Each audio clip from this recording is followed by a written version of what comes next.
Welcome to Donmar TV News Channel. Kung ngayon gagawin ang halalan, sigurado na ang panalo ni Davao City Mayor Inday Sara Duterte Carpio bilang susunod na Pangulo ng Bansa. Kung ang pagbabatayan, siyempre, ay ang latest survey ng Pulse Asia. Ayon sa maimpluwensyang survey firm, ang presidential daughter ang napipisil na manalo para sa 2022 presidential race sa pamamagitan ng 28%. Sinusundan siya ni Manila Mayor Isko Moreno na may 14%. Pangatlong si dating Senador Ferdinand Bongbong Marcos Jr. na may 13%. Pang-apat si Senator Grace Poe na mayroong 10%. Panglima naman si Senator Manny Pacquiao na may 8%. Pang-anim si Vice President Leni Robredo 6%. Pang-pito si Senator Ping Lacson na may 4%. Ang iba pang nasa listahan ay sina Senador Christopher Bongo, dating Vice President Jojo Marbinay, Taguig Representative Alan Peter Cayetano. Mababa naman sa 1% o hanggang 0.1% ang nakuha ni na Senador Dick Gordon, dating Associate Justice Antonio Carpio, dating House Speaker Pantaleon Alvarez at dating Defense Secretary Gibo Teodoro. Hindi lang sa presidential at vice presidential na mayagpag ang pangalan ni na Senator Manny Pacquiao at Manila Mayor Isko Moreno. Batay sa inilabas na senatorial survey ng Pulse Asia, nanguna si Pacquiao nakakuha ng 54% rating habang si Yorme Isko naman ay nakakuha ng 53% rating. Pasok din sa mga senatoriable sina Davao City Mayor Inday Sara Duterte Carpio, Rapi Tulfo, Alan Peter Cayetano at Governor Chis Escudero. Hindi rin magpapahuli ang pangalan ni na dating Senador Ferdinand Bongbong Marcos, dating Senador at ngayon ay Antique Governor o Congresswoman Loren Legarda, Senator Panfilo Lacson, Willie Revillame, dating Senador Jingo Estrada, Senator Mig Subiri, dating Vice President Jojo Marbinay. Isinagawa naman ang survey sa pamamagitan ng face-to-face interview mula sa may 2,400 adults noong June 16, 2021. Ang survey ay may margin of error na positive negative 2% at may 95% confidence level. Tinawag naman ni Energy Secretary Al Cusi na political gimmick lamang ang pagsibak sa kanya ni Senator Manny Pacquiao sa PDP laban. Idiniin ni Cusi na hindi niya kinikilala ang pagsipa sa kanya sa ruling party. Ito'y dahil wala naman anyang nakarating sa kanya na anumang notice at hindi rin umano dumaan sa tamang proseso ang pagtanggal kay Cusi bilang vice chair ng partido. Iginit pa ni Cusi tanging ang National Council lamang ang may kapangyarihang magtanggal ng party member at hindi ang executive committee na kinabibilangan ni Senator Pacquiao. Bawal na anumang uri ng public display of affection sa panahon ng kampanya. Ayon kay Comelec spokesperson James Jimenez, hindi papayagan ang mga kandidato na makipag-shake hands o kaya'y halikan ang baby sa campaign period. Ito'y dahil pa rin sa patuloy na banta ng COVID-19. Sabi pa ni Jimenez, hindi rin pwede ang pamimigay ng pagkain sa mass gathering. Gate pa ng opisyal, dapat ay strictly controlled ang anumang gathering na may kinalaman sa 2022 elections.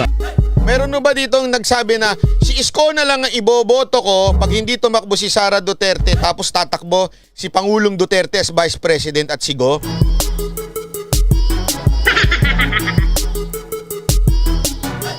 Ay, ang kulit. Well, opinion niya, mas gusto namin si Sara at Tatay Digong paulit-ulit. Gusto ko iumpog. Pwede ko bang iumpog yung ulo ko dito sa computer? Ang kulit. Ako nga, gusto ko rin si Mayor Sara. Ang point ko dito, hindi nga tatakbo si Pangulong Duterte pag si Mayor Sara ang tumakbo. Ang tigas ng ulo. Anong hindi nyo na naintindihan? Sige nga, anong hindi doon naintindihan? Hindi tatakbo si Pangulong Duterte pag tumakbo si Mayor Sara Duterte. Anong hindi nyo naintindihan doon? Anak dan tutsa. Ang hina ng mga utak, naiinis na ako ha. True, salamat po.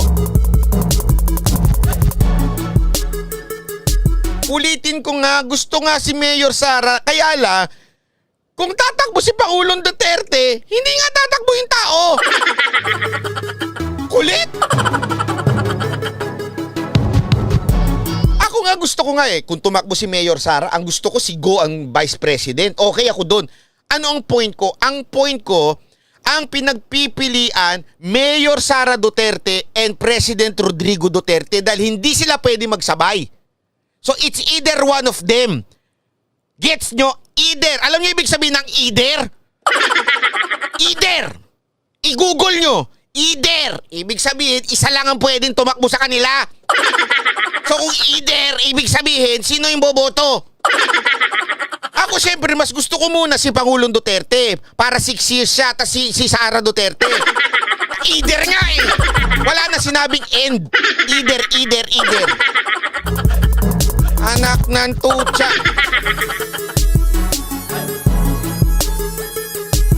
Kakainis eh.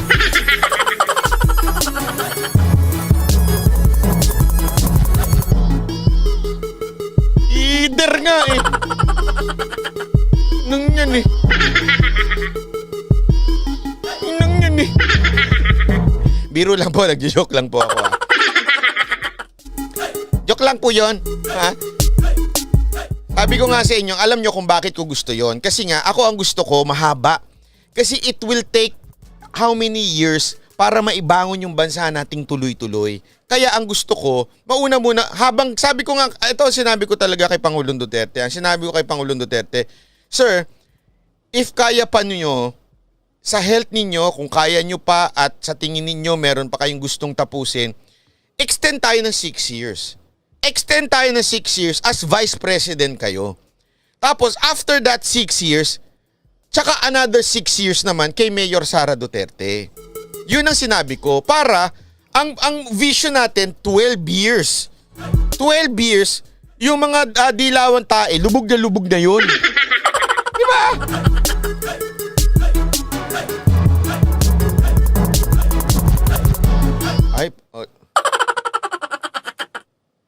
Ay, sige. Tanong lang naman po. Hindi po ba pwede silang parehong tumakbo? Digong as president. Hindi na po pwedeng tumakbo si Pangulong Duterte na presidente dahil po sa konstitusyon natin. Okay?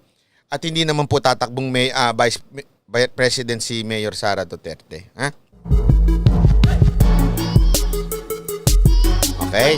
Yun lamang po. Pero syempre, sabi ko nga, kung sinabi ni Pangulong Duterte at nag-decide siya, sabi niya, gusto ko na talagang mag-retire sa politika at si Mayor Sara na lang, suporta tayo.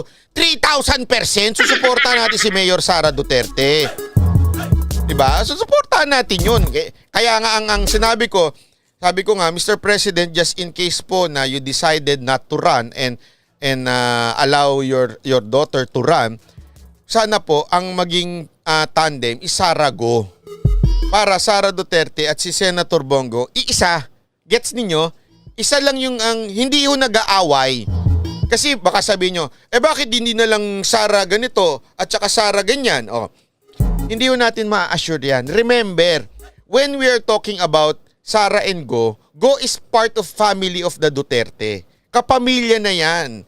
For how many years magkakasama na sila? So magkakaroon yan ng cooperation. Siyempre, yung Vice President, alam naman, sa tingin nyo, titirahin ni Go si Sara. Diba hindi? Malabo yun. Diba? Malabo naman sigurong tirahin ni Senator Bongo si Sara Duterte. Pero yung iba, pwede. Yung isa nga dyan eh. Ay sasabihin ng iba. Sasabihin ng iba, bakit hindi Sara BBM? Bakit di Sara BBM? Sige nga. Sige nga. Ito na lang ang tanong ko sa inyo. Presidente nga si Pangulong Duterte, binanatan siya ng isa sa mga Marcoses eh. Sige nga, pakisagot nga ho yun. How much more kung naging Vice President yung isa sa kanila? Posible, hindi ko sinabing gagawin, pero posible. There's a chance na pwedeng hindi makipagtulungan si BBM kay Mayor Sara Duterte as President. Kasi nga, yung ngayon pa lang, ginawa na ng isa sa Marcos yung binanatan si Pangulong Duterte, di ba? Ngayon pa lang yan. Paano pag naging Vice pa yan? Tama, mali. Diba? Ganun lang kasimple. Pero ako, siguradong 2,000%. Pag si Sara at si Bongo ang nanalo bilang Vice President, hindi babanatan ni Bongo si Sara Duterte. magkabaliktaran na ng mundo, hindi niya babanatan yun, di ba? Tama, mali.